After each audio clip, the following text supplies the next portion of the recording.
So you're thinking of moving to Southeast Aurora and you want to know, what is it really like to live there? Well, today I'm going to share with you 6 reasons why you shouldn't move to Southeast Aurora. Now, don't get me wrong, Southeast Aurora is a really great place to live. My mom lived here for 12 years, so I know it pretty well. But there are some things that you should be aware of.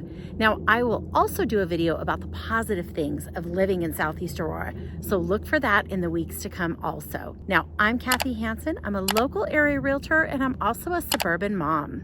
Now let's get into the 6 reasons why you shouldn't move to Southeast Aurora. So Aurora is a really big city and Southeast Aurora is all new. So it's all newer construction. It was built, still being built right now, but built over the last 10 to 15 years and tons of construction going on there right now, which is why I'm doing Southeast Aurora, because I feel like it's just a different type or different part of the city than all of Aurora. So the average selling price of a home in Southeast Aurora is $730,000 in 2023, where the national average is $416,000. So you could see a huge difference there. Southeast Aurora, well, it's expensive, like all of the Denver metro area. But Southeast Aurora specifically, we're about 70% higher than the national average. Now, not all of the Denver metro area is that expensive, nor is all of Aurora that expensive. But Southeast Aurora, again, the housing costs here, well, they're on the higher end. And because of all that new construction that we just spoke about, that brings me to reason number 2, why not to live or why not to move to Southeast Aurora. And that is because it's a tract home community. So if you're looking for different types of community, different architecture, well, Southeast Aurora might not be the spot for you. Because this is all new builds out here, it is all tract homes. Now, there are some neighborhoods that are semi-custom and some luxury custom homes, but a lot of it is strictly tract home living out here. So it's not like Denver where you're gonna get some cute 1900 bungalows or mid-century modern homes, or it's not like the west side of town where you've got some more properties with some character in some of the downtown areas. Southeast Aurora is all tract homes. And when I'm talking tract homes, I mean where there's a builder that comes in and they build 5 or 6 different floor plans in a neighborhood, and the communities or the neighborhoods, well, they might have 3 or 4 different builders in them. So there's lots to pick from, that's for sure, but they are all kind of a spec home, cookie cutter, tract home type look. So if you're not looking for a tract home type community, well, Southeast Aurora might not be the spot for you. But because of the new builds, because of the tract home, the being built within the last 10 to 15 years, that brings us to reason number 3 why not to move to Southeast Aurora, and that's Metro District taxes. So a lot of new construction communities throughout the Denver metro area have what we call a Metro District tax. Now, I also did a video all about Metro District taxes, and I'll link that right above as well. But Metro District taxes, in a nutshell, basically, when they're building these communities, well, the builder needs to pay for all of the infrastructure. So the roads and the sewers and the gutters and the parks and the trails and the clubhouses and the pools, all of those things are paid for through Metro District taxes.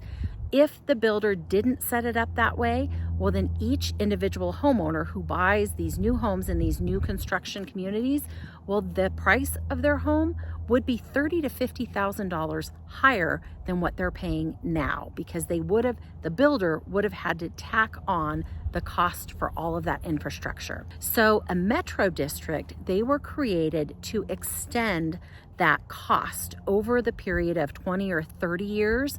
So homeowners are paying for these amenities and this infrastructure. It's just they're not paying for it all up front in the price of the home. They're spreading it out over a 20 or 30 year period through these Metro District taxes. Well, these Metro District taxes, they can make your property taxes sometimes almost double than what you would find in an older community that does not have the Metro District taxes. So it's something for you to be aware of, because the last thing we want is for you to be excited about a new home community, a tract home community, and you get very close to closing and then you discover the Metro District tax. and either one, it's a budget buster for you, or two, you don't want to pay that. So we want to alleviate any of those problems as we get closer to closing. You just need to be aware of Metro District taxes in the Southeast Aurora area. Now, the fourth thing you need to be aware of is the toll road. So here's a map of the area, and I've circled Southeast Aurora, and you can see right here, this part of the E470 highway is all toll road. You can definitely get around on side streets, because a lot of people do, because they don't want to pay those tolls. So the side streets, well, they get a little more crowded, right? But if you're heading out to the airport, let's say, or you're looking to go to downtown Denver or the west side of town or up into the mountains, you might just want to take the toll road for ease and to get to where you're going quicker. So that toll road there along the E470 highway, again, just something you need to be aware of. And it might be a reason why you don't want to move to Southeast Aurora. And since we're talking about the mountains, let's go into number 5. Number 5 is the distance to the mountain towns or the mountain communities. So if you're a skier, if you're a snowboarder, if you're into the mountains and that's a part of your life and you're going up there a lot, the southeast part of town, Southeast Aurora, that one might not be for you too, because you're about 30 to 45 minutes farther out than the west side of town. So to get up to our ski resorts such as Breckenridge and Vail, you're looking at a 2 to 2.5 hour, maybe a 3-hour drive up to those ski resorts. Now, if you're living on the west side of town, then you're probably 1.5 hours to 2 hours away.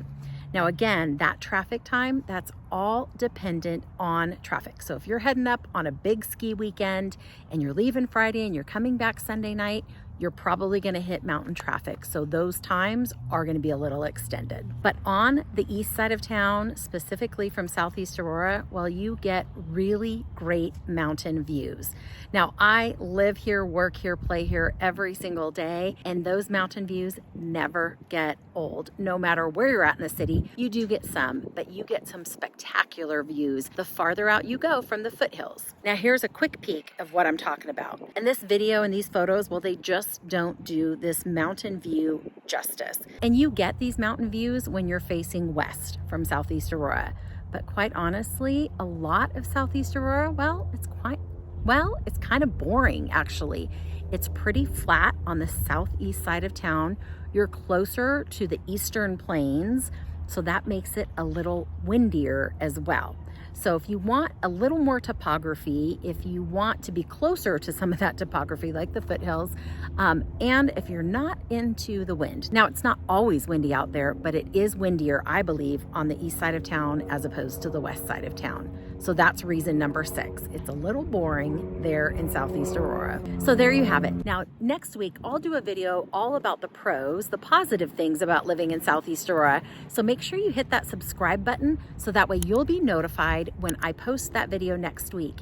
And when I post future videos all about living in the Denver metro area. Now, if you liked this video today, go ahead and hit that like button and leave me a comment below. I love to read those. And if I can help you with any of your real estate needs anywhere in the Denver metro area, I would love to be a resource for you. I help people every week moving here from out of state, out of the area to the Denver metro area, and I would love to help you as well. All of my contact information is below in the details section and the comment section. Now, that's all I have for you today. So until next time, get out there and make today a great one.